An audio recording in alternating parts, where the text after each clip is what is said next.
जमहूरियत कत्ल हो रही है। आइन में जो हमारी राइट्स हैं as a political party, as individuals, वो पामाल की जा रही हैं।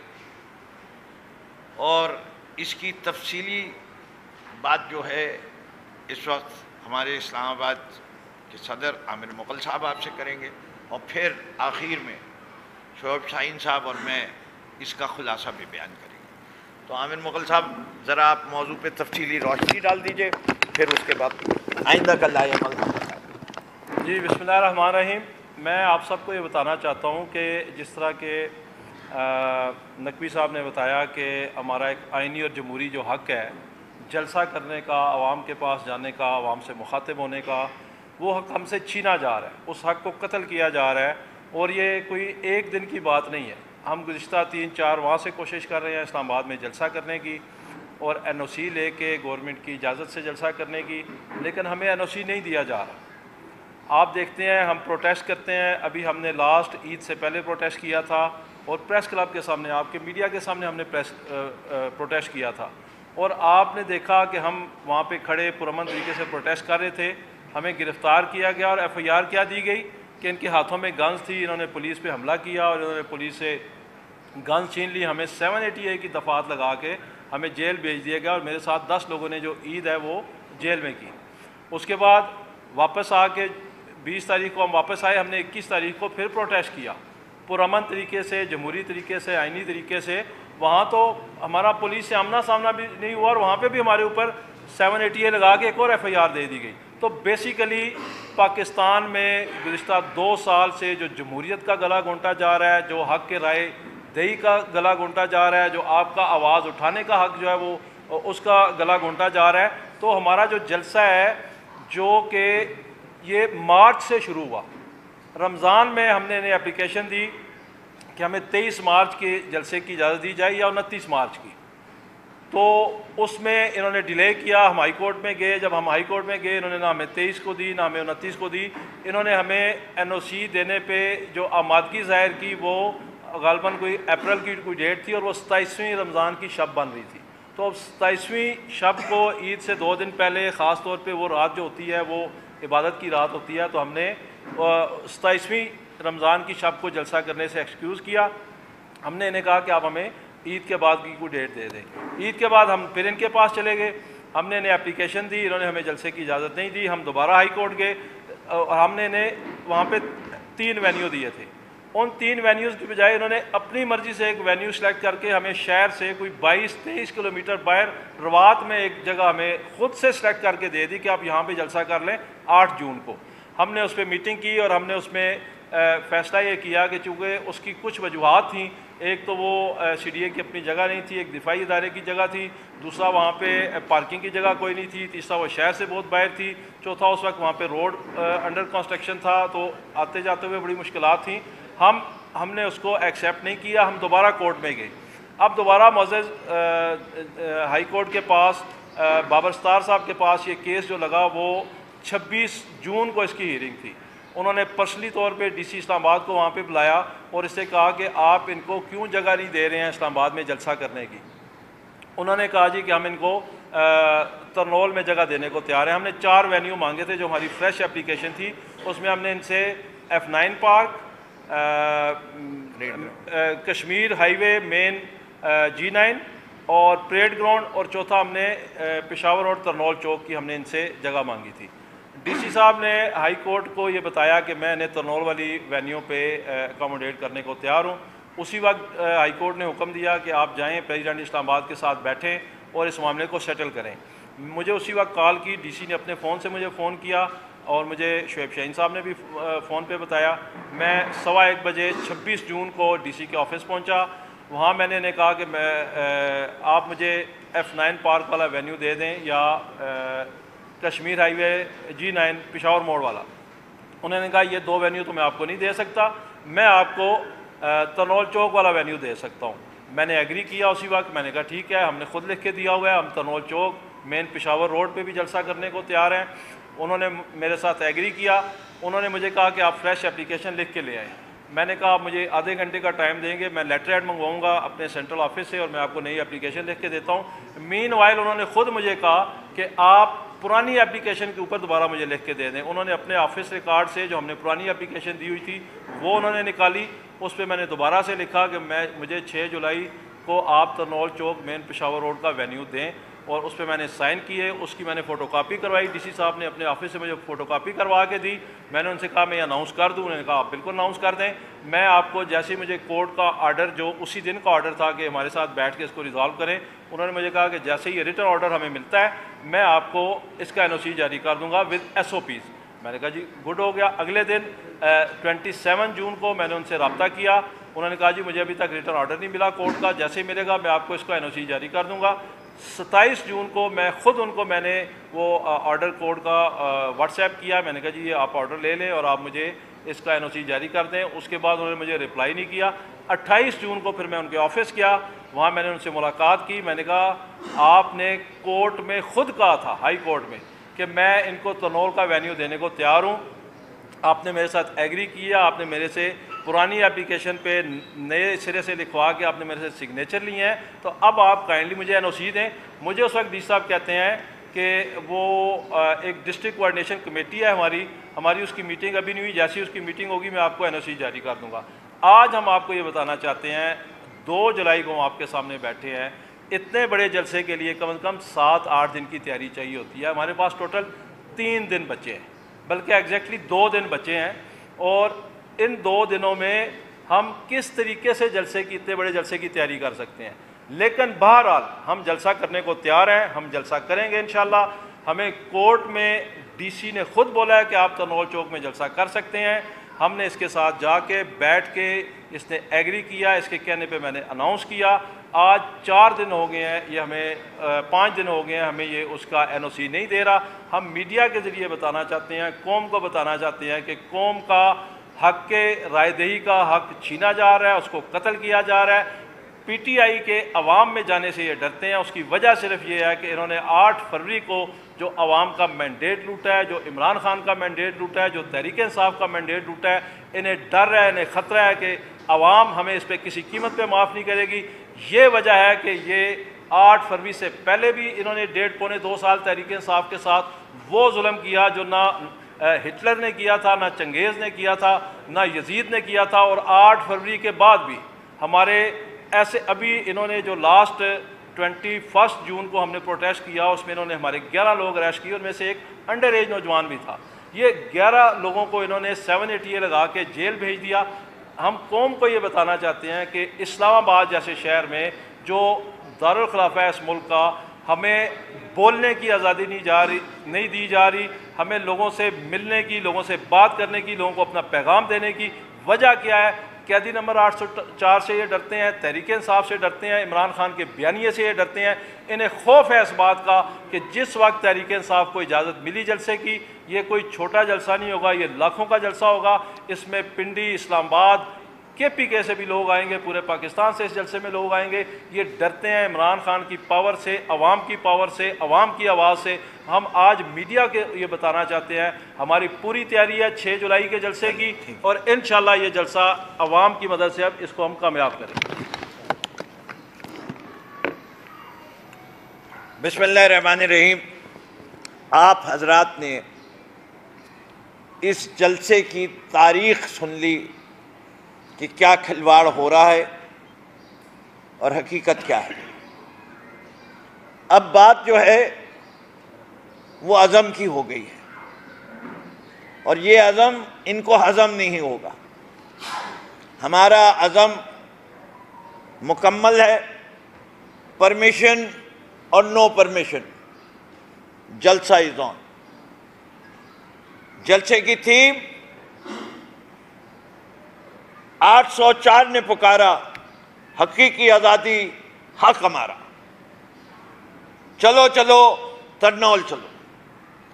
ये जलसा होगा, शाम 6 बजे का दावत है, पुरअमन होगा।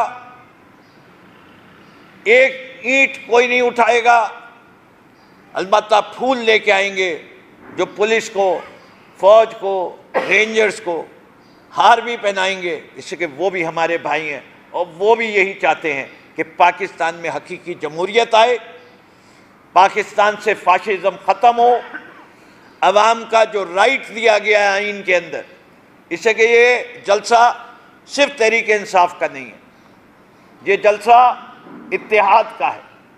इसमें हमारे साथ दूसरी जमातें भी शामिल हैं, MWM भी शामिल है, सुन्नी इत्तेहाद कौंसिल भी शामिल है और दीगर जमातें, महमूद खान चकजाई साहब की जमात भी शामिल है और हम दावत बाकी जमातों को भी देंगे।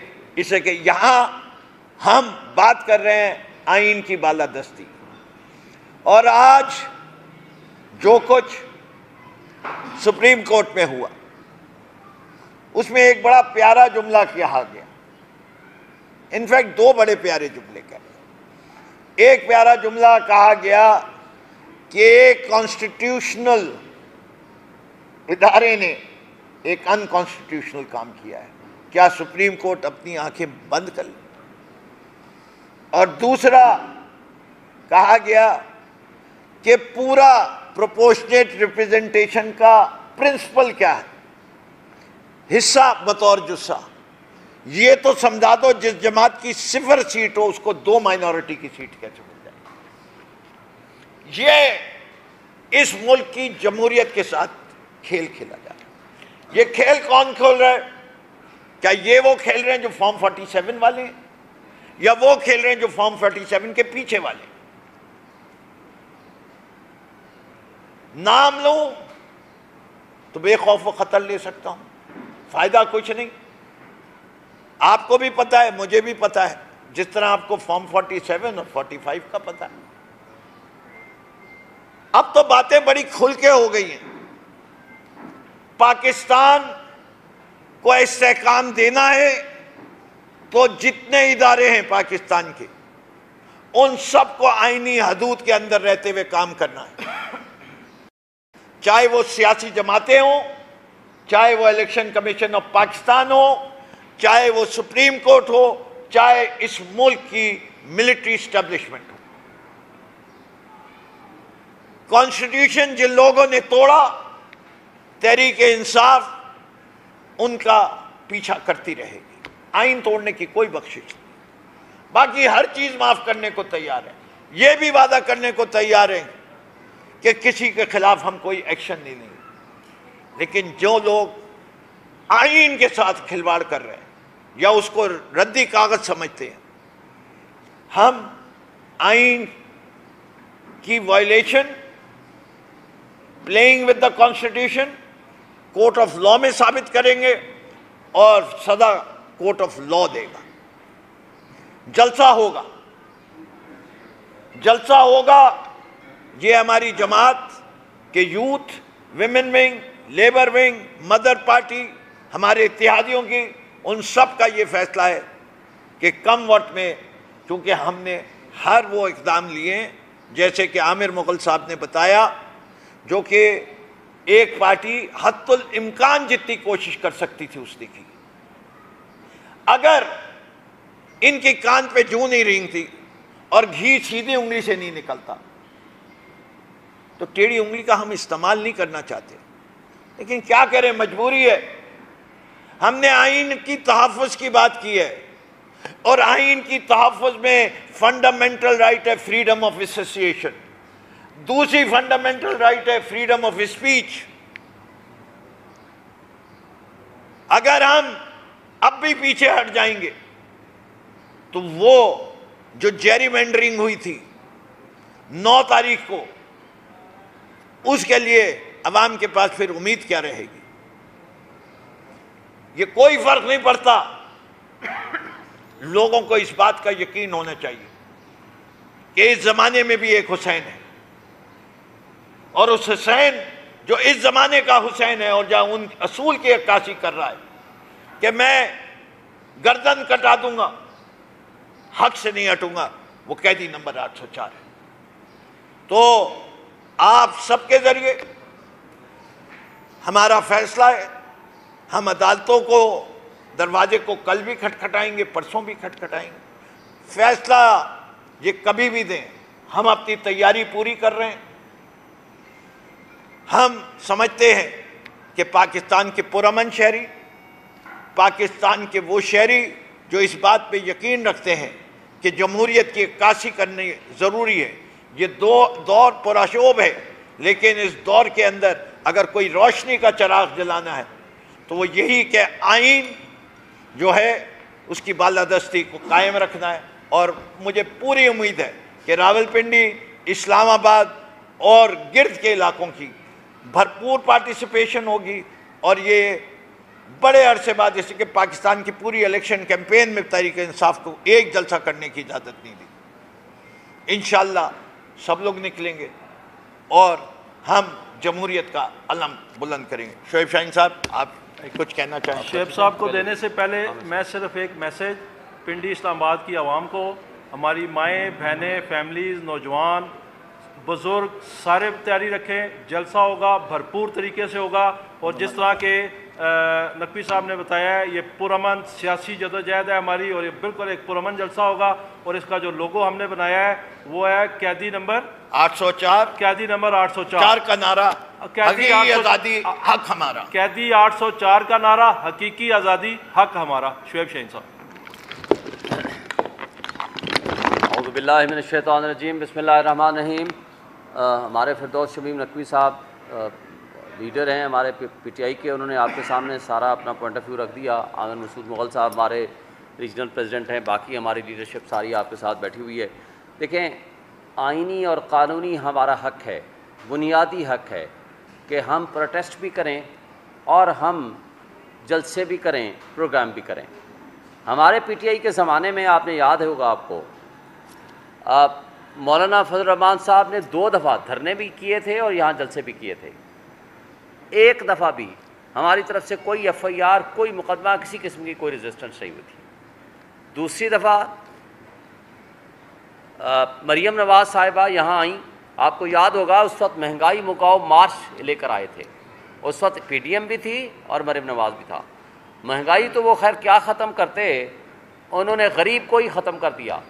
आज आपकी वर्ल्ड बैंक की रिपोर्ट ये कह रही है कि आधी तकरीबन आबादी, 9.5 करोड़ अफराद जो है वो सतह गुर्बत की लकीर से नीचे चले गए।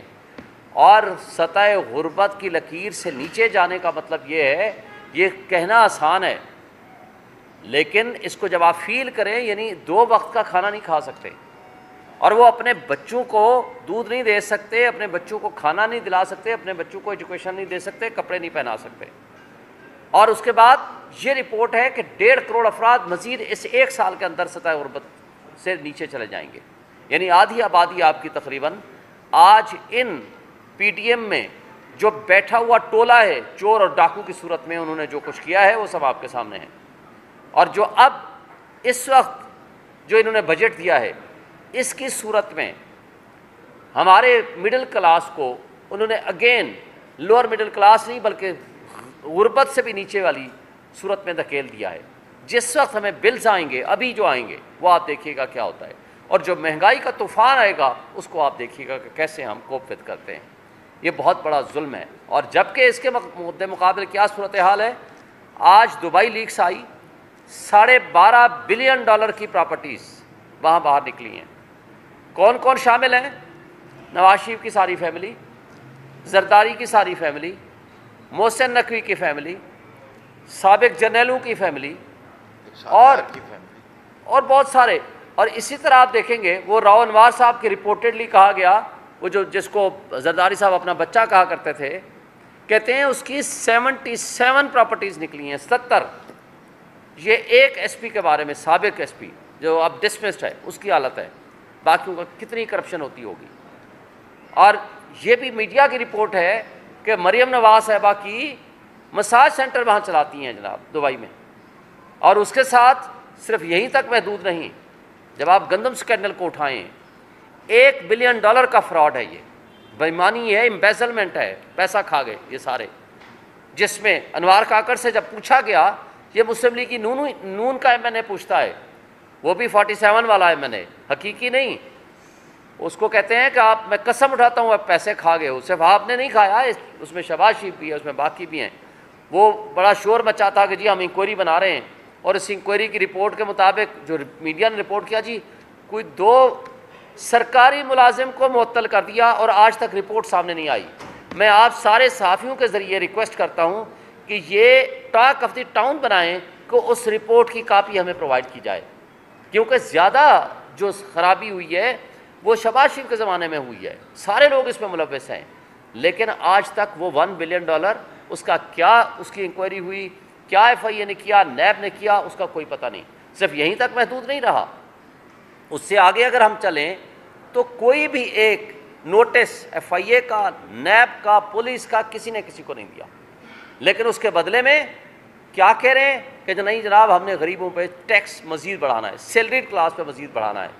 और सिर्फ यही नहीं, आप देखेंगे प्रेसिडेंसी का ख़र्चा 68% बढ़ाया गया और प्राइम मिनिस्टर हाउस का ख़र्चा तकरीबन कहते हैं कि वो 40 से 48% उसका बढ़ाया गया और अपनी मराहत बढ़ाई गई।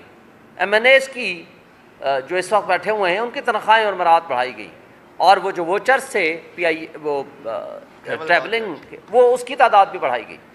अगर ये तर्ज़ अमल आपका है और जो पंजाब के किसानों के साथ किया वो इससे इजाफी है, पंजाब के किसानों का तकरीबन जो लॉस है वो 800 अरब रुपए है और ये जो कुछ हो रहा है वो सब आपके सामने है। लेकिन उसके ऊपर बुनियादी इंसानी हुकूक मुअत्तल कर दिए हैं इन्होंने मकबूजा कश्मीर से बदतर सूरत हाल हमारे मुल्क में पैदा कर दी है। आज भी हमारे भाई, मैं आपके सामने बैठा हूँ, मैं पाकिस्तान की तमाम बार काउंसिल्स और बार एसोसिएशंस की टॉप पोजीशंस को मैंने हेड किया है।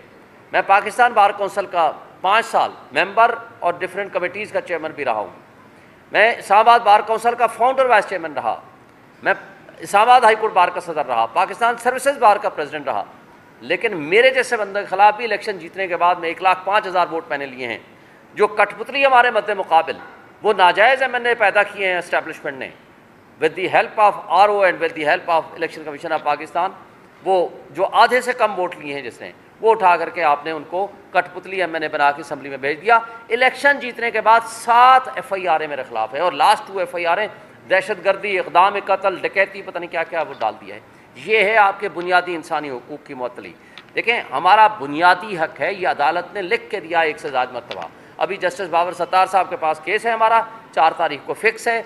DC ने हमारे साथ वादा किया है, कहा है कि 6 को आप जलसा करेंगे, मैं NOC दूंगा। आज भी हम उसके पास गए थे, अभी तक NOC उसने राइटिंग में नहीं दिया। ज़बानी कलामी मुझे भी कहा है, आमिर मुगल साहब को भी कहा है, लेकिन अभी तक हमें आर्डर नहीं मिला। लेकिन इंशाअल्लाह हम जलसा ज़रूर करेंगे और ये हमारा बुनियादी इंसानी हक है और इस बुनियादी इंसानी हक के रास्ते में रुकावटी पैदा करने की कोशिश हुई तो ये जुर्म होगा। और आपने देख लिया है यूनाइटेड नेशंस ने जिस तरह आपके इस इशू को टेकअप किया है कि इमरान खान के ऊपर जो आर्बिट्रेरी डिटेंशन है उसके हवाले से भी उन्होंने टेकअप कर लिया है। मैं ये समझता हूँ कि ये पाकिस्तान का ये बदनुमा दाग चेहरा कर रहे हैं। इस चेहरे को साफ़ सुथरा कीजिए, पाकिस्तान के इमेज को दुरुस्त कीजिए। ये एक खूबसूरत मुल्क है यहाँ, लेकिन सूरत हाल ये है कि ब्रेन ड्रेन इतनी हो रही है, यानी आपका प्रोफेशनल्स इस मुल्क को छोड़ के भाग रहा है। पिछले साल की निस्बत इस साल 119% इजाफा हुआ है मुल्क छोड़ने का। और कैपिटल फ्लाइट, आपका मुल्क पैसा लेके लोग जो बिजनेसमैन है वो भी छोड़ के जा रहे हैं। लेकिन उससे ज़्यादा ज़रूरी यह है कि इस मुल्क को ज़िंदा लोगों के रहने की जगह बनाने दें। खुदा के लिए यहाँ के 25 करोड़ आवाम पे तरस खाएँ और यहाँ रहने दें, यहाँ ज़िंदा रहने दें और जीने दें। शुक्रिया। कोई सवाल किसी का?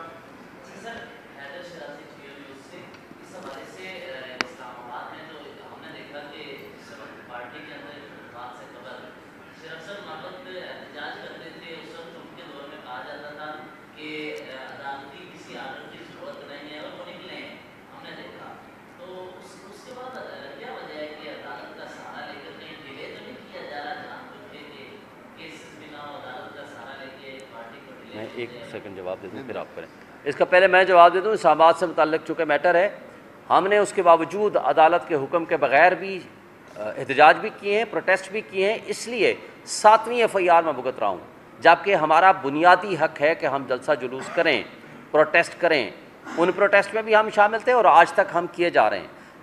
जब कोई जलसा बड़ा करना है तो पब्लिक एट लार्ज को जब हम मोटिवेट करेंगे तो आम ख़वातीन, हमारी बहनें, हमारे बच्चे वो सबसे पहले वो इस NOC को देखते हैं कि यहाँ हमारे रास्ते में रुकावटें पैदा नहीं होगी, और यही 144 आपको पता है लगाया हुआ है। उस 144 144 की वजह से भी हम एहतियातन, हम खुद तो तैयार हैं, हमें जेलों में डालें, हमारे खिलाफ पर्चे करें, हम हर तरह का भुगतने को तैयार हैं, लेकिन जब हम अपनी ख़वातीन को, हम अपने बच्चों को, हम अपनी फैमिलीज़ को जब मदऊ करते हैं और पूरे एरिया के लोगों को हम बुलाते हैं, तो उसके लिए हम एक ऑफिशियली अदालत के हुक्म से, और अदालत ने 1 से ज़ायद मरतबा ऑर्डर किया हुआ है, और इसलिए जस्टिस बाबर सत्तार साहब ने लिख के दिया है कि ये फंडामेंटल राइट है टू प्रोटेस्ट, फंडामेंटल राइट है कि वो जलसा करें, ये बुनियादी इंसानी हक है। इसलिए DC को हुक्म दिया है कि इनके साथ बैठ कर रिजॉल्व करें और 4 तारीख को आकर के बताएं। इसलिए हम ये चाहते हैं कि हम इसको बुनियादी इंसानी हक के तौर पर तस्लीम किया जाए और अदालत के हुक्म से हम आगे प्रॉपर जलसा करें, जहाँ पूरे पाकिस्तान की हमारी लीडरशिप भी आए और हमारे इस्लामाबाद के सारे लोग, पिंडी के दोस्त भी आएँ, उसको शामिल हों। ये देखिए, बुनियादी तौर पर जितनी जद्दोजहद हमने की है और जो कुछ अदालतों से फैसले आ रहे हैं, उससे एक चीज़ हो गई तय कि पाकिस्तान तहरीक इंसाफ कोई गलत काम नहीं कर रही, अपने बुनियादी हकूक़ के लिए कर रही। दूसरी चीज़, आपका सवाल है, मैं इसका जवाब देता हूँ। आज रात से इस्लामाबाद के MPs, MNAs, चेयरमैन, वर्कर्स के डाले घरों पे भेजे जाएंगे और उनके घरों पे छापा डाल, ये भी PTI करा रही होगी, और तो कोई कसूरवार होगा ही नहीं। ये सवाल क्यों नहीं पूछते उनसे जो डाले निकालते हैं कि तुम इस मुल्क को किस तरह चलाना चाहते हो, कब तक ये बंदूक की नोक पे चलाओगे, कब तक तुम अवाम में इतनी नफरत पैदा करोगे कि लोग तुम्हारे साथ खड़े होने को तैयार ना हो। ये वार्निंग है। पाकिस्तान चल नहीं सकता, इदारे चल नहीं सकते जब तक उनके साथ अवाम नहीं खड़ी होती। जुल्म करते रहो, अवाम तुम्हारे से दूर होती जाएगी। हमारा हक, हमारा काम शऊर देना है, और ज्यादा से ज्यादा क्या होगा, कहते रहो तुम। कितने सबूत दें? 70 साल की उम्र में मुझे उठाया गया, शोएब शाहीन साहब को उठाया गया, 2 माह आइसोलेशन में रखा गया, उसके बाद 10 माह हाउस अरेस्ट में रखे। अब भी हम कॉम्प्रोमाइज हैं। कहते रहे फवाद चौधरी साहब, हम नहीं हैं जो भागे हैं, वो हैं, हम खड़े हैं, खड़े रहेंगे और कुर्बानी देते रहेंगे। क्लियर हो जाए कि we are not afraid, we are not afraid. अगर अफ्रेड होते तो आज ये प्रेस कॉन्फ्रेंस नहीं कर रहे होते। जी भाई।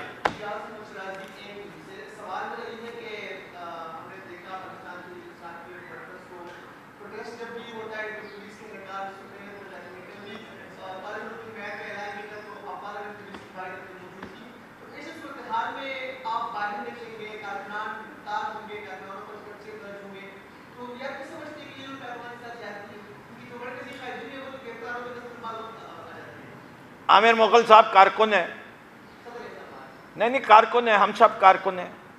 ये मेरा सैंपल है। अरे मैं, ये भी आम कारकुन है। देखिए, मेरा आपका सवाल आ गया, I understood your question, now let me reply. बात ये रिप्रेजेंट करते हैं, PTI के कारकुन की इस्लामाबाद की इज्जत है। कहते हैं खौफ निकल गया, अब तो जितनी दफा कहोगे अंदर चला जाऊंगा। कह रहे हैं ये। अब तो ईद भी हम जेल में कर रहे हैं अपने मुर्शिद के साथ। और पिछले हफ्ते हमारे 11 बंदे गिरफ्तार किए थे, वो 3 दिन पहले उनकी रिहाई हुई है। उससे पिछले जब प्रेस क्लब के सामने हम 10 बंदे हमारे गिरफ्तार हुए थे, वो भी 1 हफ्ता ईद समेत वो जेलों में रहे और बाहर आए। देखें, ये जुल्म जबर जब तक भी ये कंटिन्यू रखेंगे, ये हमने बर्दाश्त करना है। आपको फैसला करना है, लेकिन जो नहीं सर, इनको फैसला करने दें। बुनियादी इंसानी हकूक़ की बहाली के लिए आप लोगों के फ़राइज़ में शामिल है कि आपका और हमारा ये फ़र्ज़ है।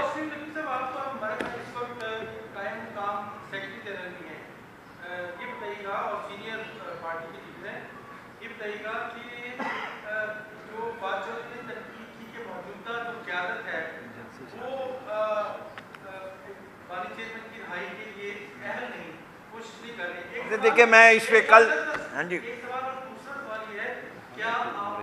आगे कंटिन्यू करें। देखिए, ये सारा पार्टी का एक कॉन्स्टिट्यूशन है, उसके तहत ये सारे मामलात होंगे। कोर कमेटी ने जो फैसले किए हैं वो उसका एलामिया आ चुका है। आज हम बात जो है जलसे तक महदूद रखना चाहते हैं और जलसे के सवाल। बहुत शुक्रिया, थैंक यू।